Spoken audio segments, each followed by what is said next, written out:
안녕하세요. 주님의 사랑으로 말씀을 나누는 이완 목사입니다.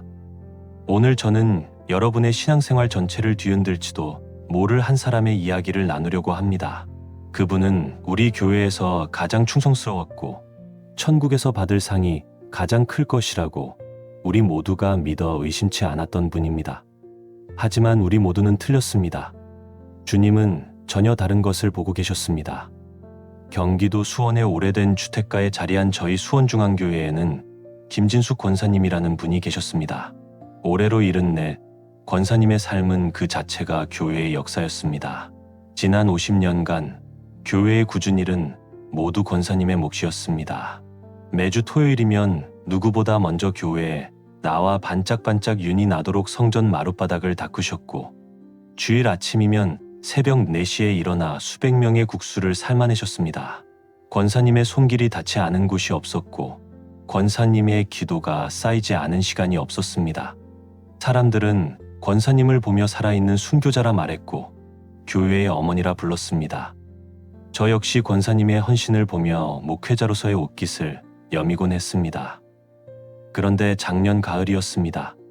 추수감사절을 앞두고 온 교회가 분주하던 어느 날 오후, 권사님이 교회 주방에서 쓰러지셨습니다. 진단명은 급성 심근경색이었습니다. 곧바로 아주대학교병원 응급실로 옮겨졌지만 상태는 위중했습니다. 의사는 가족들에게 마음의 준비를 하라고 오늘 밤을 넘기기 어려울 것 같다고 말했습니다. 온 성도들이 눈물로 기도하기 시작했습니다.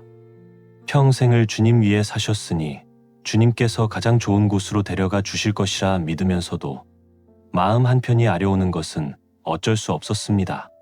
그렇게 모두가 마지막을 준비하던 깊은 밤, 권사님은 죽음의 강을 건너고 있었다고 합니다.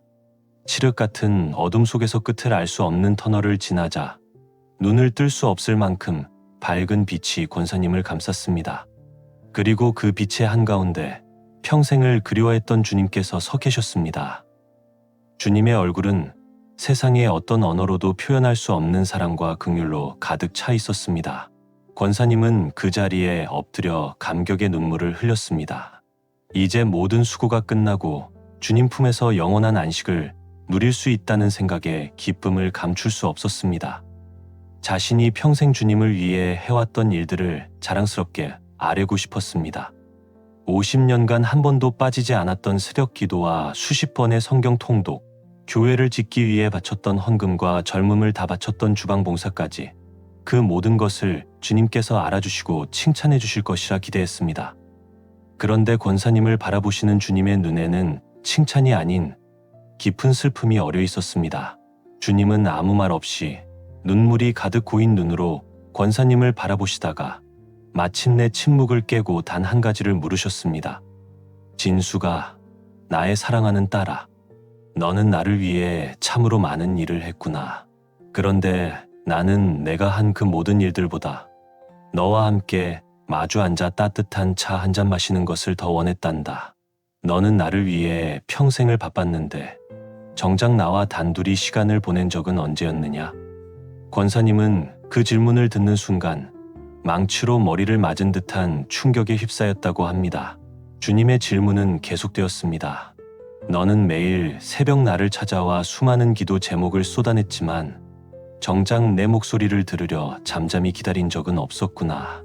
너는 나를 위해 수백 번 성경을 읽었지만 그 말씀 속에서 나와 인격적으로 만나려 하기보다는 교리적 지식을 쌓고 다른 사람을 가르치려 했구나. 너는 나를 위해 열심히 봉사했지만 봉사가 끝난 후 지친 몸을 이끌고 돌아가기 바빴지. 텅 빈 예배당에 홀로 남아 나와 깊은 사랑의 교제를 나눈 적은 없었구나. 주님의 음성은 책망이 아니었습니다. 세상에서 가장 슬픈 사랑의 고백이었습니다.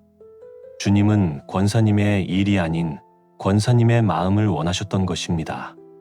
주님은 유능한 일꾼이 아닌 사랑하는 딸과 함께 시간을 보내고 싶어 하셨던 것입니다. 그 순간 권사님의 눈앞에 자신의 평생이 스쳐 지나갔습니다. 주님의 관점에서 바라본 자신의 삶은 너무나 부끄럽고 초라했습니다. 주방에서 분주하게 움직이는 자신의 모습, 교회 마당을 쓸고 있는 자신의 모습, 기도원에서 목이 터져라 부르짖는 자신의 모습은 보였지만 그 어디에도 주님과 함께 조용히 미소 짓고 주님의 손을 잡고 동행하는 모습은 없었습니다. 자신의 신앙은 주님과의 사랑의 관계가 아닌 종교적인 행위와 의무감으로 가득 찬 껍데기뿐이었습니다. 사람들의 칭찬과 인정 속에서 스스로의 의로움을 쌓아 올리는 바리새인과 다를 바 없었습니다. 주님을 사랑한다고 수없이 고백했지만 정작 주님을 외롭게 만들고 있었던 것입니다. 특히 가슴을 쳤던 것은 외아들 민준이의 얼굴이었습니다. 아들이 어렸을 때 초등학교 입학식 날이었습니다. 아들은 엄마가 와주기를 간절히 바랐지만 권사님은 교회 김장 준비 때문에 아들의 입학식에 가지 못했습니다. 아들이 청년이 되어 신앙의 방황으로 힘들어할 때 아들은 엄마와 깊은 대화를 나누고 싶어 했습니다. 하지만 권사님은 아들의 아픔을 들어주기보다 새벽 기도에 빠졌다고 아들을 책망하기 바빴습니다. 주님께서 말씀하셨습니다. 진수가, 나는 내가 교회 마룻바닥을 닦는 것보다 아들의 눈물을 닦아주기를 더 원했다. 나는 내가 교회 주방에서 국수를 삶는 것보다 아들을 위해 따뜻한 밥 한 끼 차려주며 그의 이야기를 들어주기를 더 원했다. 내가 나를 진정으로 사랑했다면 너의 가장 가까운 곳에 있는 내 형상인 내 아들을 먼저 사랑했을 것이다. 내가 나에게 한 가장 큰 봉사는 바로 내 아들을 사랑으로 돌보는 것이었다. 권사님은 그 자리에서 무너져 내렸습니다. 평생을 주님 위에 살았다고 자부했는데 자신의 삶은 주님의 마음을 가장 아프시게 하는 불순종의 연속이었음을 깨달았습니다. 자신의 헌신은 주님을 향한 사랑이 아닌 구원받기 위한 자기만족과 사람들에게 인정받고 싶은 욕심에서 비롯된 것임을 처절하게 깨달았습니다. 권사님은 눈물로 회개했습니다. 주님, 잘못했습니다. 저는 주님을 사랑한 것이 아니라 주님을 위해 일하는 제 자신을 사랑했습니다. 주님을 기쁘시게 한 것이 아니라 사람들의 칭찬을 기뻐했습니다. 주님, 다시 한 번만 기회를 주신다면 이제는 주님을 위해 일하는 종이 아니라 주님과 사랑을 나누는 딸로 살겠습니다. 그렇게 간절히 기도하는 순간 권사님은 병원 침대에서 눈을 떴습니다. 심장 박동과 혈압이 기적처럼 정상으로 돌아왔습니다. 의사는 의학적으로 설명할 수 없는 일이라며 고개를 저었습니다. 권사님이 깨어나서 가장 먼저 찾은 사람은 담임 목사인 저도 교회의 장로님들도 아니었습니다.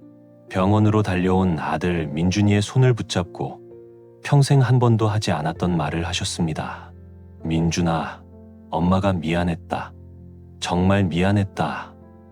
하나님을 사랑한다는 핑계로 너를 너무나 외롭게 만들었구나. 아들은 아무 말 없이 하염없이 눈물만 흘렸습니다. 수십 년간 닫혀있던 모자 사이의 마음의 문이 그 한마디에 활짝 열리는 순간이었습니다. 퇴원하신 권사님의 삶은 완전히 달라졌습니다. 더 이상 새벽 4시에 교회에 나오지 않으셨습니다. 대신 그 시간에 아들을 위해 정성껏 아침밥을 차리셨습니다. 토요일에도 교회 청소를 하는 대신 아들과 함께 공원을 산책하며 그동안 못다 한 이야기를 나누셨습니다. 물론 교회를 떠나신 것은 아니었습니다. 주일 예배에 참석하는 권사님의 얼굴은 이전보다 훨씬 더 깊은 기쁨과 평안으로 가득 차 있었습니다.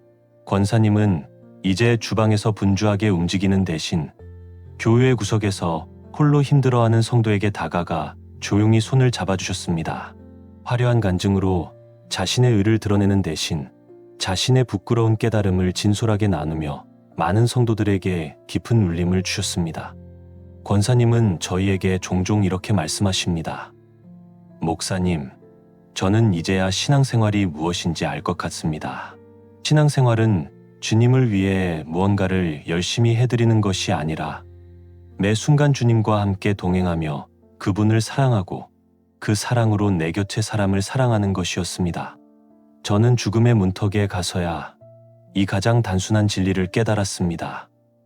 사랑하는 성도 여러분, 오늘 이 이야기가 어떻게 들리십니까?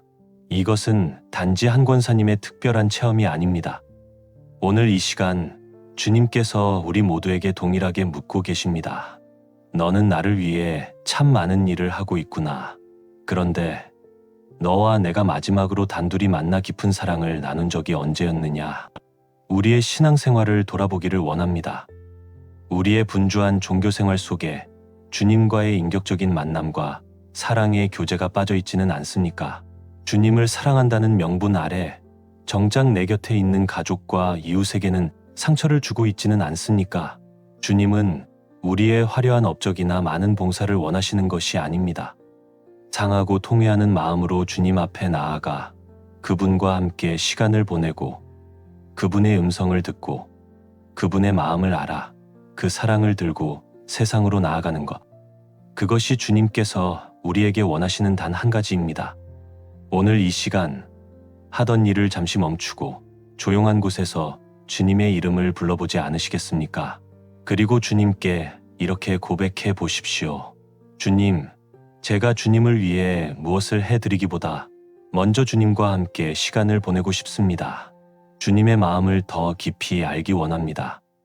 저를 만나주시고 저의 마음을 만져주십시오.